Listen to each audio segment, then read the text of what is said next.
ఆదాము మరియు ఈవ్ కంటే ముందు ఆడమ్ మరియు లిలిత్ ఉన్నారు. హీబ్రూ పురాణాల ప్రకారం లిలిత్ కాదు బైబిల్ ఆదాము యొక్క మొదటి భార్య, ఉనికిలో ఉన్న మొదటి మనిషి. భూమి యొక్క ధూళిని ఉపయోగించి దేవుడు ఆదామును సృష్టించాడు మరియు దేవుడు సృష్టించిన అన్ని జీవులకు పేరు పెట్టే బాధ్యత ఆదాముకు ఇవ్వబడింది. అయితే అతను తన గొప్ప పనిని పూర్తి చేసే సమయానికి ఆదాము విసుగు చెందాడు. అప్పుడు దేవుడు ఆదాము యొక్క పక్కటెముకలలో ఒకదాన్ని తీసుకుని శాశ్వతంగా అతనితో ఉండే భాగస్వామిగా ఈవ్ను సృష్టించాడు. కథ యొక్క మరొక వర్షన్ ఉంది. దీనిలో లిలిత్ ఆదాము కోసం సృష్టించబడిన మొదటి స్త్రీ. కానీ ఈ మొదటి స్త్రీ దేవుడు ఉద్దేశించిన దానికంటే ఎక్కువ సమస్యాత్మకంగా మారింది. కాబట్టి అతను లిలిత్ను తొలగించి ఆదాము కోసం కొత్త స్త్రీని తయారు చేయాల్సి వచ్చింది. ఇది మానవ చరిత్రలో మొదటి విడాకుల్లాగా చదువుతుంది. హీబ్రూ పురాణాలలో ఆడమ్ మరియు లిలిత్ వారి సమానత్వం గురించి వెంటనే గొడవ ప్రారంభించారు. లిలిత్ ఆడమ్ యొక్క సహాయకుడి పాత్రలు అంగీకరించడానికి నిరాకరించింది. బదులుగా అతనితో సమాన భాగస్వామిగా ఉండాలని కోరుకుంది. ఆడమ్ తన కింద పడుకోవాలని చేసిన డిమాండ్లను ఆమె తరచుగా తిరస్కరించింది మరియు ఇది గ్రహం మీద ఉన్న ఏకైక పురుషుడికి సమస్యాత్మకంగా మారింది. తర్వాత లిలిత్ ఇష్టానుసారంగా ఈడెన్ గార్డెన్ నుండి పారిపోయింది మరియు దేవుడు ఆమెను కనుగొనడానికి 3 దేవదూతలను పంపవలసి వచ్చింది. చివరకు ఆమె కనుగొనబడినప్పుడు లిలిత్ ఎర్ర సముద్రం వెంబడి నివాసం ఏర్పరచుకుంది మరియు రాక్షసులతో సంభోగం చేస్తోందని ఆరోపించారు. దేవుడు ఆమెను ఆదాము వద్దకు తిరిగి వచ్చి అతన్ని సంతోషపెట్టాలని కోరినప్పుడు ఆమె నిరాకరించింది. లిలిత్ యొక్క దయ్యాల పిల్లలను నాశనం చేయడం ద్వారా మరియు ఆమెను శాశ్వతంగా శపించడం ద్వారా దేవుడు ఆమె ధిక్కారాన్ని శిక్షించాడు. కాని కబ్బాలహ్ అని పిలువబడే యూదు ఆధ్యాత్మికత నుండి కథల సంకలనమైన జోహార్ ప్రకారం అది మొత్తం కథ కాదు. చిత్రంలో 3వ స్త్రీ ఉంది మరియు ఆమె పేరు నామా. నామా కథ ఆడమ్ చరిత్రలో అస్పష్టమైన మరియు నిర్లక్ష్యం చేయబడిన కాలంలో జరుగుతుంది. ఆదాము లిలిట్ను వదిలించుకున్నప్పుడు అతను హవ్వతో కలిసిపోయాడు మరియు వారిని తోట నుండి వెళ్లగొట్టిన తర్వాత హవ్వ కాయిన్ మరియు అబేల్లకు జన్మనిచ్చింది. కాయిన్ అబేల్ను చంపిన తర్వాత ఆదాము హవ్వతో తాను ముగిసానని నిర్ణయించుకున్నాడు మరియు ఆ జంట విడిపోయింది. జోహార్ వారు 130 సంవత్సరాలుగా విడిగా ఉన్నారని చెప్తుంది. ఆ సమయంలో లిలిత్ తిరిగి వచ్చి ఆడమ్ ప్రేమను ఆకర్షించాడు.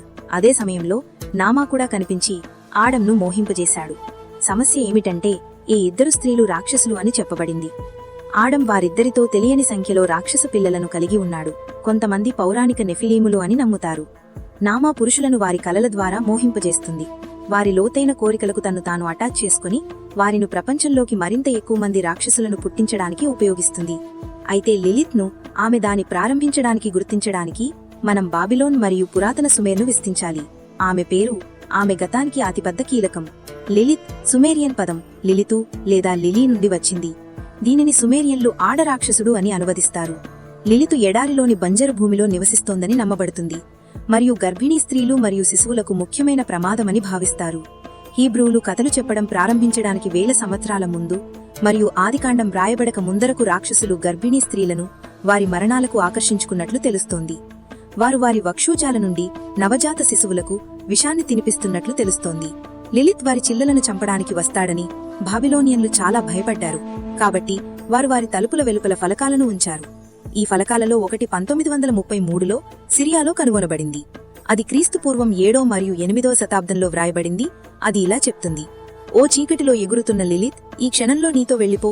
లిలిత్ తన పేరు ఒక ఫలకంపై వ్రాయబడిందని చూస్తే ఆమె గుర్తింపబడతాడని భయపడుతుందని మరియు ఆ ఇంటి లోపలికి వెళ్లడానికి చాలా భయపడుతుందని నమ్ముతారు. లిలిత్ పిల్లలను తినడానికి మరియు గర్భాలను నాశనం చేయడానికి ఇష్టపడే భయంకరమైన రాక్షసుడిలా అనిపించినప్పటికీ పురావస్తు శాస్త్రవేత్తలు దీనికి విరుద్ధంగా చెబుతున్నారు. 1000 సంవత్సరాల క్రితం శిశు మరణాల రేటు ఎక్కువగా ఉందని వివరించడానికి లిలిత్ ఒక పట్టణ పురాణంగా ఎదిగారని వారు నమ్ముతారు. చాలా మంది పిల్లలు ఎందుకు చనిపోయారో తెలుసుకోవడానికి పురాతన సుమేరియన్లు లిలిట్ కథను రూపొందించారు. చర్చి ప్రకారం ఆడమ్ మరియు ఈవ్ దాదాపు 10,000 సంవత్సరాల క్రితం పూర్తిగా ఏర్పడిన మానవులుగా సృష్టించబడ్డారు. వారికి జీవ సంబంధమైన పూర్వీకులు లేరు మరియు దేవుని ఇష్టానుసారం ఉనికిలోకి తీసుకోబడ్డారు. అయితే మత విశ్వాసులందరూ అది నిజమని అనుకోరు. బైబిల్లోని సమస్య ఏమిటంటే భాగాలు గందరగోళంగా మరియు వివిధ మార్గాల్లో అర్థం చేసుకోవడానికి సులభంగా ఉంటాయి. ఆదికాండము కథ యొక్క వివరణలలో ఒకటి ఆదాము హవ్వలు మాయాజాలం ద్వారా సృష్టించబడలేదు. బదులుగా ఆదాము హవ్వలు ఆఫ్రికాలో 200,000 సంవత్సరాల పరిణామాన్ని సూచించడానికి ఉద్దేశించబడ్డారు.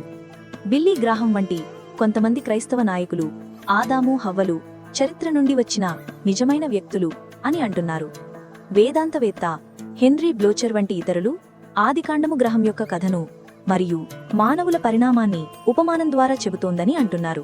ప్రముఖ చర్చి నాయకులు కూడా ఆదికాండము కథ ఏమి చెబుతోందో అంగీకరించలేరు.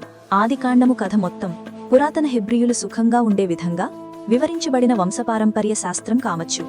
ఇది ఆధునికమైనదిగా ఉంటుంది. మీమ్స్ ఉపయోగించి సంక్లిష్టమైన చారిత్రక సమస్యలను వివరించడానికి ప్రయత్నిస్తున్న ఉపాధ్యాయుడు ఆదం మరియు ఈవ్ కథపై చివరి మరియు చాలా ఆసక్తికరమైన టేక్ ఉంది. ఒక వివరణ ఏమిటంటే, వారు దాదాపు 6000 సంవత్సరాల క్రితం నియర్ ఈస్ట్లో నివసించిన నిజమైన చారిత్రక వ్యక్తులు. మానవులు ఇప్పటికే గ్రహం అంతటా వ్యాపించారు. కాబట్టి దేవుడు తనను తాను వెల్లడించాల్సిన సమయం ఆసన్నమైందని నిర్ణయించుకున్నాడు. అతను ఆడం మరియు ఈవ్ అని మాత్రమే పిలువబడే ఒక జంట రైతుల వద్దకు వచ్చి వారిని తన ఆధ్యాత్మిక ప్రతినిధులుగా ఎంచుకున్నాడు.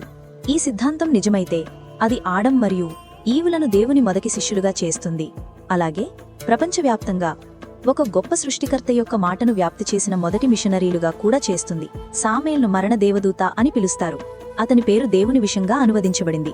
మత చరిత్రలో అత్యంత భయపడే దేవదూత, అన్ని కాలాలలో అత్యంత తృణీకరించబడిన స్త్రీ లిలిత్తో భయంకరమైన సంబంధాన్ని కలిగి ఉండడంలో ఆశ్చర్యం లేదు.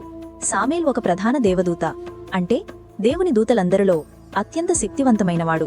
దేవుడు ఎక్కడ సరిపోతుందో అక్కడ మానవాళికి మరణాన్ని తీసుకురావడం అతని ప్రధాన విధి. అతన్ని నిందించేవాడు, నాశనం చేసేవాడు అని పిలుస్తారు. మరియు ఇశ్రాయేలీయులు మోషేతో కలిసి ఈజిప్టు నుండి పారిపోయినప్పుడు వారికి మరణాన్ని తెచ్చినవాడు కూడా ఇతనే. మానవాళిని చెడుచర్యలకు పాల్పడేలా మోహింపజేయడానికి కూడా సమేల్ బాధ్యత వహిస్తాడు. పాపం వైపు ఆకర్షితులయ్యే వారిని ప్రలోభ పెట్టడానికి అతను మానవాళి యొక్క సంకల్ప శక్తిని పరీక్షించాల్సి ఉంటుంది. వారు తప్పుదారి పట్టిన తరువాత అతను వారిని నాశనం చేస్తాడు. లిలిత్ గురించిన తొలి ప్రస్తావన క్రీస్తుపూర్వం 2000 నాటి గిల్గమేష్ పురాణంలో చూడవచ్చు. ఇది ప్రపంచంలోని పురాతన ఇతిహాస కవిత. శాశ్వత జీవితాన్ని వెతుకుతూ రాక్షసులను చంపిన శక్తివంతమైన పాలకుడు గిల్గమేష్ గురించిన కథ. గిల్గమేష్ అసలు యాక్షన్ స్టార్, ప్రపంచంలోని మొట్టమొదటి సాహిత్య హీరో. కొందరు హెరక్యులస్కు ప్రేరణ అని కూడా అనుకుంటారు.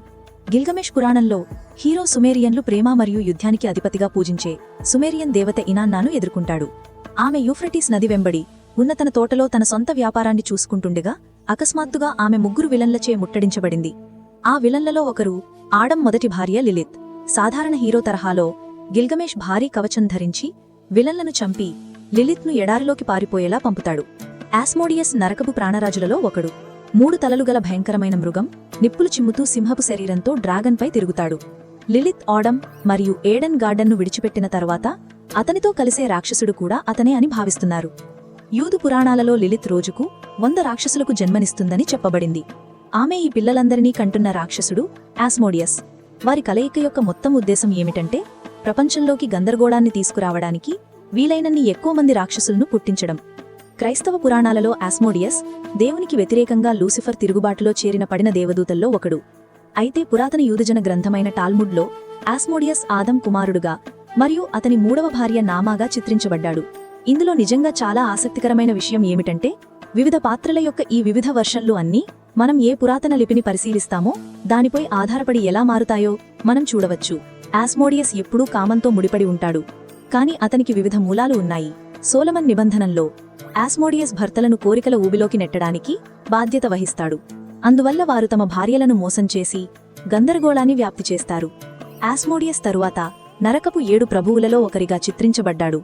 కామం అనే ప్రధాన పాపానికి బాధ్యత వహిస్తాడు. ప్రజలను భయభ్రాంతులను గురిచేసిన ఏకైక పురాతన రాక్షసి లిలిత్ మాత్రమే కాదు. ఆమె మెసపటోమియాలో చెడ్డది, కాని ప్రపంచవ్యాప్తంగా జపాన్లో యూకీ ఓనా లేదా స్నో ఉమెన్ అనే ఇలాంటి ఆడరాక్షసి ఉండేది. ఆమె మంచుతో మరియు చల్లగా ఉన్నప్పుడు మాత్రమే శీతాకాలపు నెలలలో కనిపించేదని భావించేవారు. అప్పుడు ఆమె మంచు తుఫానుల్లో తప్పిపోయిన ప్రయాణికులను వేటాడి వారి మానవ ప్రాణశక్తిని పీల్చుకుని వారిని గట్టిగా గడ్డకట్టేలా చేసేది. ఆమెను వయసులేనిదిగా పరిగణించేవారు. చల్లని తెల్లని చర్మం మరియు మెరిసే నల్లటి జుట్టు కలిగి ఉన్నట్లు చిత్రించబడింది. తరువాత సుకుబుస్ ఉంది. రాత్రిపూట తన బాధితులను సందర్శించి వారి ఛాతి మీద కూర్చుని వారిని అణిచివేసే స్త్రీ పీడకల రాక్షసి. ఈ రాక్షసులు లిలిత్ రాక్షసుల వంటివే, భయపడే పురాతన అక్కాడియా మరియు సుమేరు కాలం నాటివి. సుకుబుస్ ప్రత్యేకమైనది. ఇది గబ్బిలాల రెక్కలు లేదా వేరే ఏదో భయంకరమైన జంతువుతో మాత్రమే అందమైన స్త్రీ రూపాన్ని తీసుకునేది. మరియు స్త్రీలను మరియు పిల్లలను హింసించే లిలిత్ లాగా కాకుండా సుకుబుస్ పురుషులను హింసించడంలో ఎక్కువ ఆసక్తి చూపేది. సుకుబుస్ పురుషులు నిద్రిస్తున్నప్పుడు వారితో జతకలిసేది. వారు మేలుకోలేని భయంకరమైన పీడకలలో చిక్కుకుని చనిపోయేంతవరకు వారి రక్తం మరియు శక్తిని హరించేది